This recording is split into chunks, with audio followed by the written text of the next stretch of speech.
Hi everyone, welcome to the channel. I'm excited to present the timeless classic, The Gift of the Magi by O. Henry. I've transformed it into an audio-graded reader perfect for intermediate English learners. So let's dive into the lives of Jim and Della, a young couple who may not have much money but are rich in love. I hope you enjoy. $1.87. Each cent saved one or two at a time by bargaining with the grocer, the vegetable vendor, and the butcher. Her cheeks blushed with the thought of being so thrifty. Della counted the money 3 times just to be sure. $1.87. And the next day was going to be Christmas. There seemed to be nothing left to do but to sit down on the worn-out sofa and cry. So that's precisely what Della did. She lived in a furnished apartment that cost $8 per week.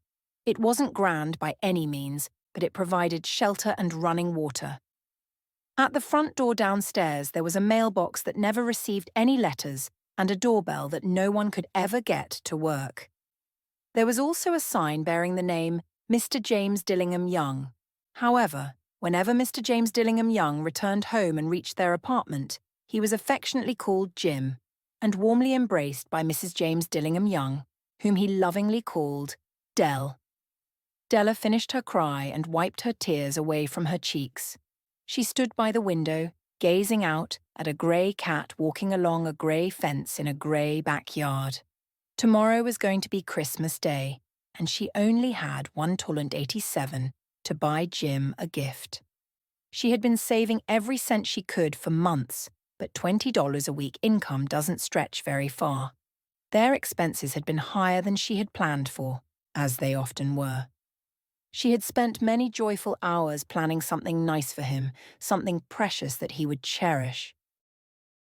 In the room, there was a big mirror hanging between the windows. Suddenly, she turned away from the window and stood in front of the mirror. Her eyes were shining brightly, but after a few seconds, her face started to lose its color. Quickly, she untied her hair and let it fall to its full length. Now, Jim and Della had 2 things they were very proud of. One was Jim's gold watch, which had been passed down from his father and grandfather. The other was Della's long hair. Della's beautiful hair cascaded down around her. It reached below her knee and almost looked like a piece of clothing. Then she quickly and nervously tied it back up. She hesitated for a moment and stood still while a tear or two fell on the worn red carpet.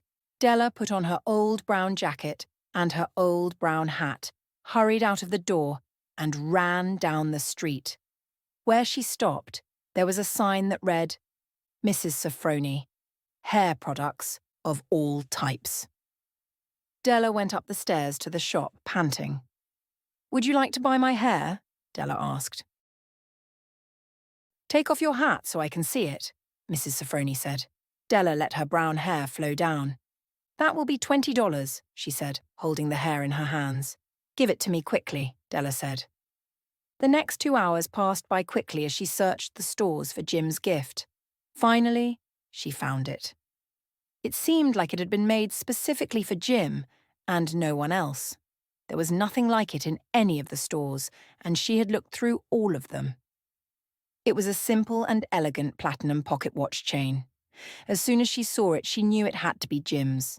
Jim would now be able to keep track of time with pride, thanks to this chain for his watch. His watch was impressive, but he sometimes checked it secretly due to the old leather strap he used instead of a chain. She paid $21 for it and hurried home with the remaining 78 cents. When Della got home, her excitement gave way to caution and rationality. She took out her curling irons and began fixing the changes brought about by her generous act of love.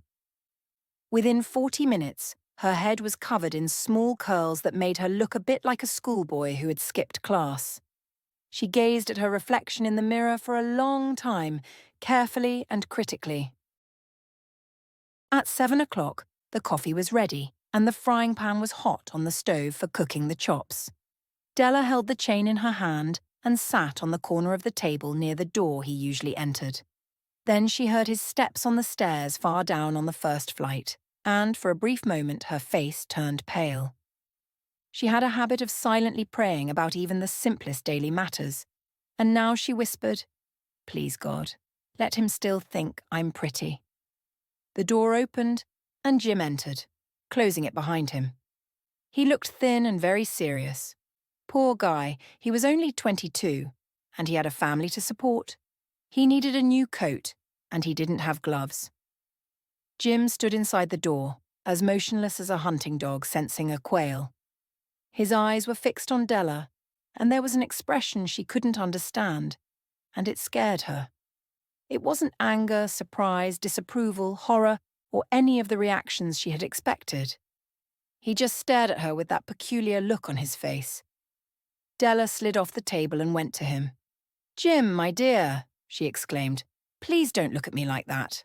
I cut off my hair and sold it because I couldn't go through Christmas without giving you a gift. It will grow back. You won't mind, will you? I had to do it. My hair grows really quickly. Say Merry Christmas, Jim, and let's be happy.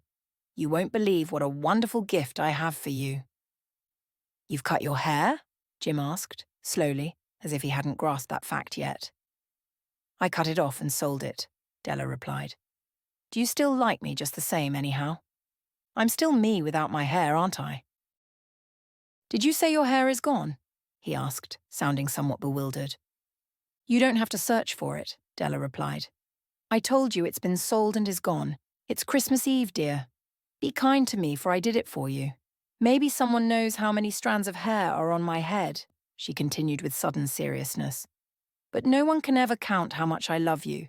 Should I start cooking the chops, Jim?" Jim seemed to quickly snap out of his daze. He embraced Della. Jim took a gift box from his coat pocket and placed it on the table. "Don't get me wrong, Della," he said. "I don't think there's anything like a haircut or a shave or a shampoo that could make me love you any less. But if you unwrap that box, you'll see why I was a bit taken aback at first." With nimble fingers, Della removed the wrapping and opened the gift box.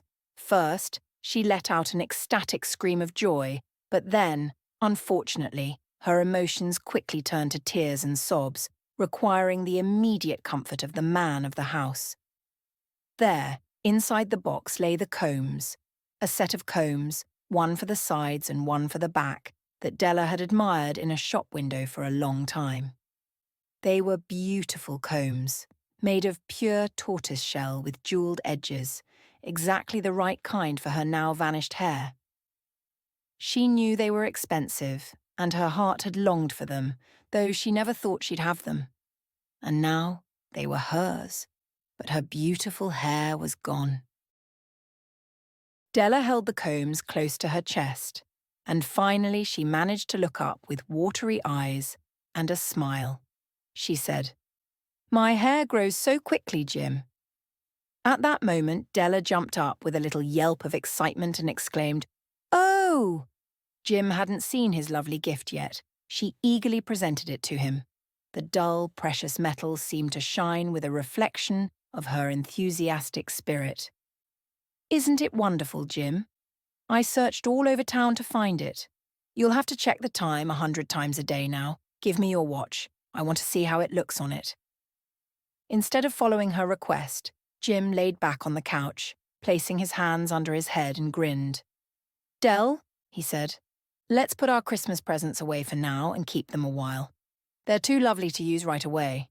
To be honest, I sold the watch to get the money to buy your combs."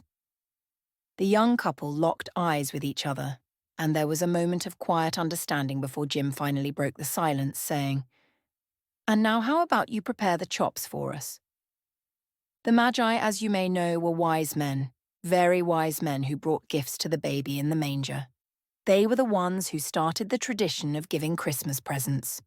Because they were wise, their gifts were probably thoughtful ones. Now, I've just shared the story of two naive young people in an apartment who, rather unwisely, sacrificed their most precious possessions for each other. But it can be said that among those who give and receive gifts, these two were the wisest. They are the Magi. I hope you enjoyed that short story. If you would like to listen to more of these graded readers and receive additional English learning content, then please remember to like and subscribe. Thank you and see you next time.